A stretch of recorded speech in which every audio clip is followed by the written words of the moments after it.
This is typically what some people call the pith. Try to do your first balancing cuts on the boards that you know are going to stay flat.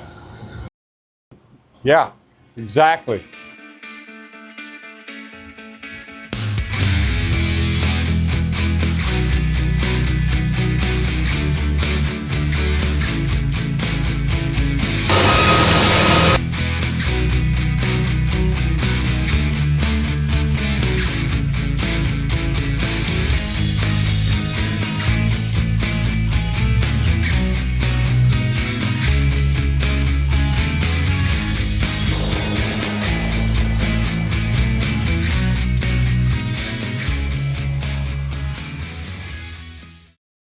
A lot of wasted wood here. My target area is the hardwood minus the sapwood minus the pith minus the stress. So I don't know, we're gonna see how this thing goes. Let's start butchering this thing up. I'm kind of interested to see what I can make out of it. My expectations are pretty low. This is my first cut. You can see how much I'm losing. Need to make another cut just to clean that up some.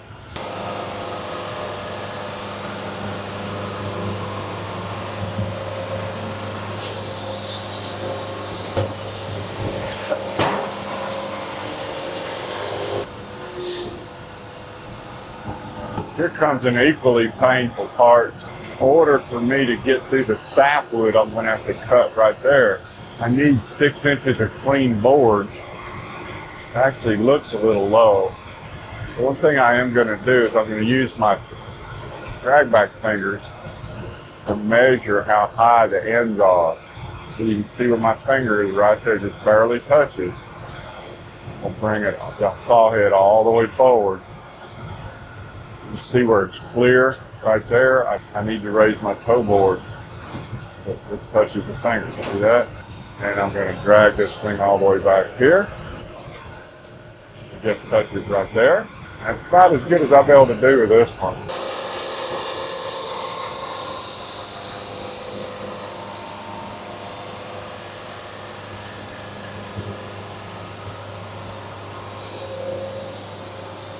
Looks pretty good, though.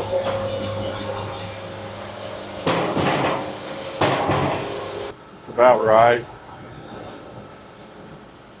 There's a little sapwood right there, so this space right here is right at about 6 inches. Little sapwood there. This will trim off.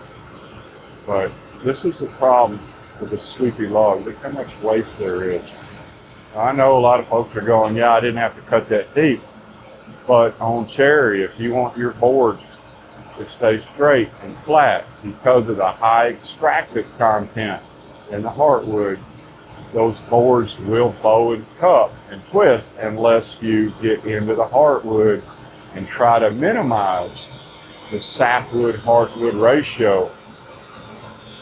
You want to get rid of the sapwood. There is some waste with sweepy wood, but there's just something, you just gotta deal with it.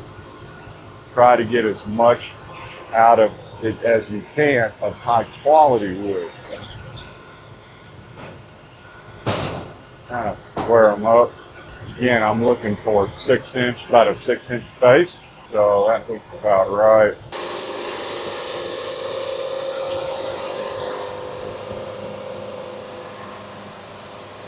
All right, notice the stress right there. So we want flat boards, not potato chips.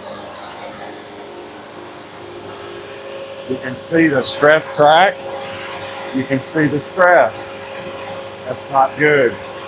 Remember that. We're going to have to saw around that.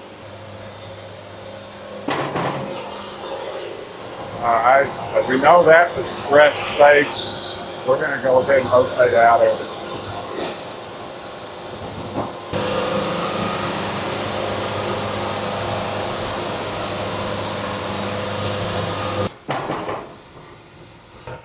You can see how the grain runs crooked. Because this is where the hardwood runs out. There's where the hardwood, and this is all sapwood in here. So from here to here, sapwood. This looks like hardwood, but it's actually discolored sapwood. So we've got hardwood right there. Hardwood right there. This is sapwood. When this dries, it's gonna fold.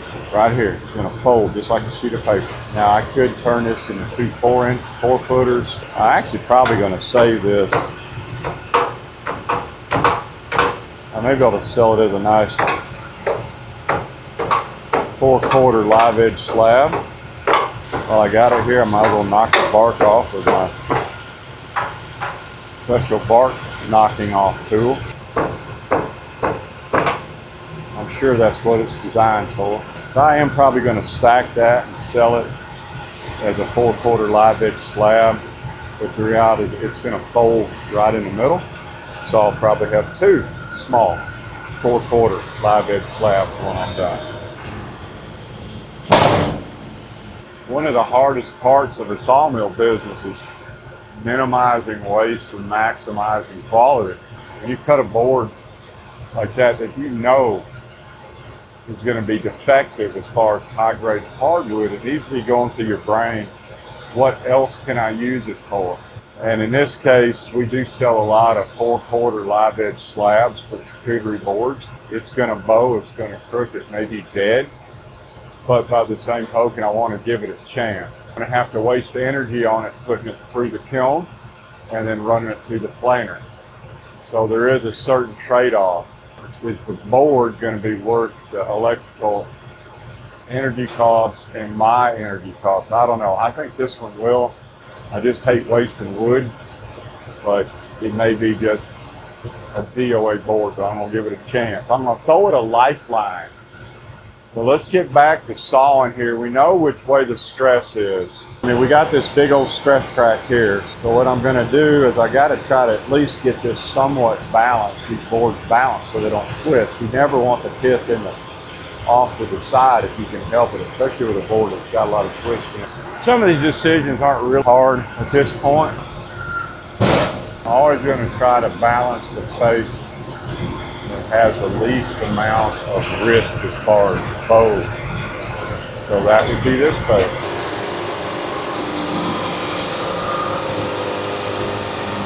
All right, you can see how this board's laying down nice and flat. I like that.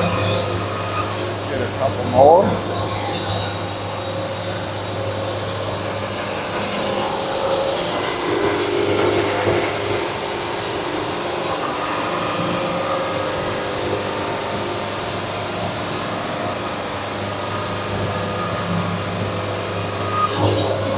Very little stress in this direction, which means I got lucky. I'm going to take a couple more. I'm going to take at least one more. Over these backs. All right, let's see if we can mark this up so y'all can see more what I'm looking at. Let's do a John Madden on it, right? So, first thing we're looking at is the balance. Big difference from here to here. There was a big difference from here to here, but I'm trying to get this into the center. You always want to try to do your first balancing cuts on the boards that you know are going to stay flat. That's why I started taking them on this face instead of this face. We know due to this stress crack right here,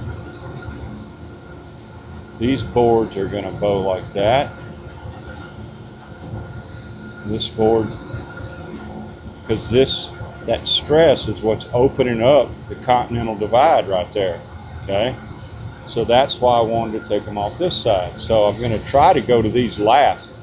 Now the reality is I am going to have to balance this face up sometime, but I'm pretty sure these boards are going to open up. Now it'd be nice if they didn't. The odds are they will. So I want to keep working this face as long as possible. Now, so here's what I'm looking at right in here. If the camera's picking up, that's called the juvenile core. This is typically what some people call the pith. You can see it's normally very low grade wood. It actually has a different cellular structure. So any board going through that is most likely going to be defective. When it dries, it's going to crack. This is why we're seeing these big cracks right here. Since it does have a different cellular structure, you can see these cracks right here. So typically, I want to stay out of that. I also know that the stress is in that direction. Now, when I get to right here, you can see the stress crack kind of shallow out, and it kind of shallows out. This is like a different zone right here. This crack is always due to the pith and the cellular structure. When you see these sharp cracks, and you can see this crack right here, where it's actually trying to hold together. I don't know if the camera can pick it up, but it should. You always look for that, where the wood's basically ripping. Crack right here, you see that little flaw right there. You see right there where you're starting to get a little bit of a tear. That means that this wood is still pretty sound, although it will have a big crack in it. This wood is still pretty sound, although it will have a big crack in it. Then it's a matter of how far will those cracks go down the boards. I could come here and start taking these guys, but I know those are going to bow. So I want to come down and take another couple prospecting cuts, and I'll flip over and take a couple more. And hopefully these will not have a lot of bow. Hopefully these will not have a lot of bow, and that will lead me to straight flat boards. And only at the end am I going to try to start sawing down here. It's got to be flexible. I'm going to have to make adjustments. I should, though, at least be able to get one more. Remember, this was a bowed board, so I don't know where the pith is going to go. I'm starting to see a little bit of a breakout right here. I'm going to at least get one more board, maybe two, probably one. And I'm going to flip over and see how the breakout is right here. But anyway, enough talking. Let's saw this thing up. Let's do some prospecting. Very little stress.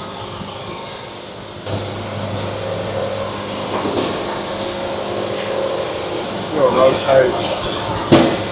This side definitely looks tighter. Out.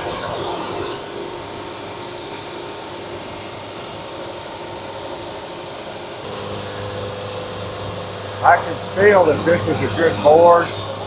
Again, look how flat it's laying. I can just tell by the sawmill. I don't need to look at it. Take another one.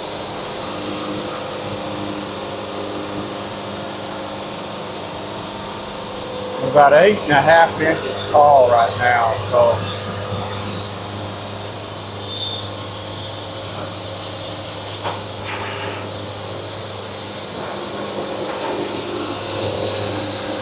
That's a beautiful board.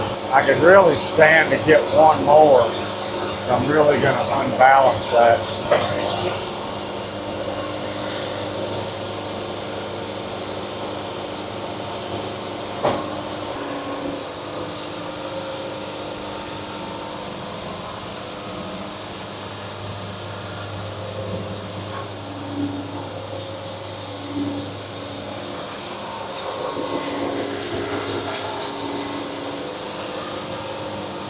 Seeing a little stress, popping it up, not real bad. I can live with it about 1/8 of an inch.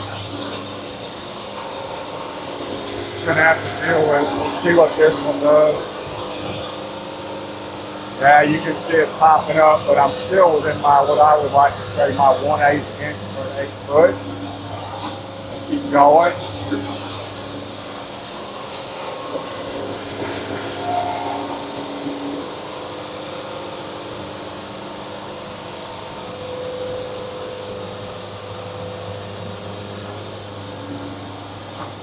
Try to get one more on this side.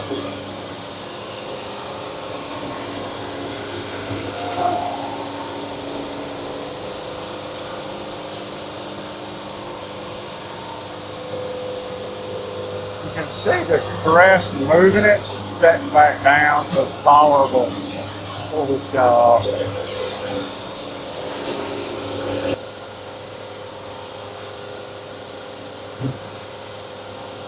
You can definitely see the sweep in that space.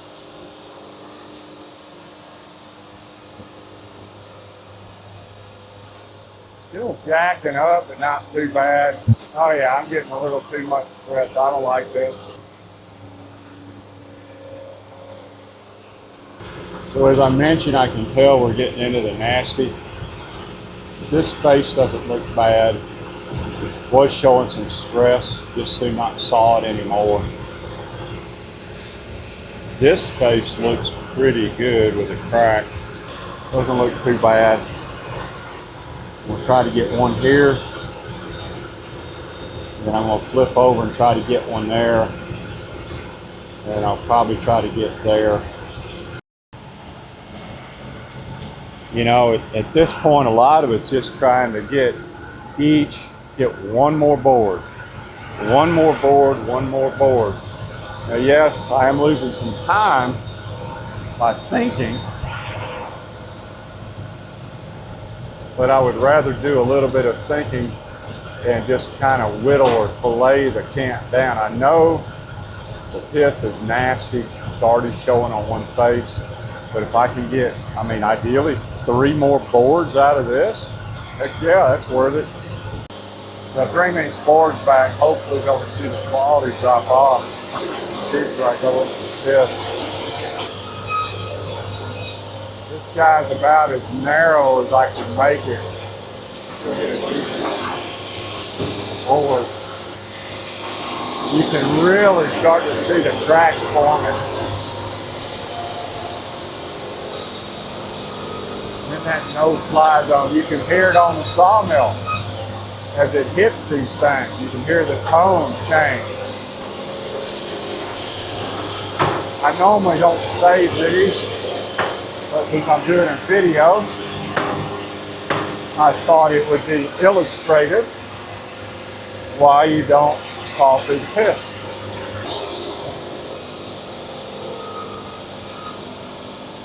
Woo, it's nasty.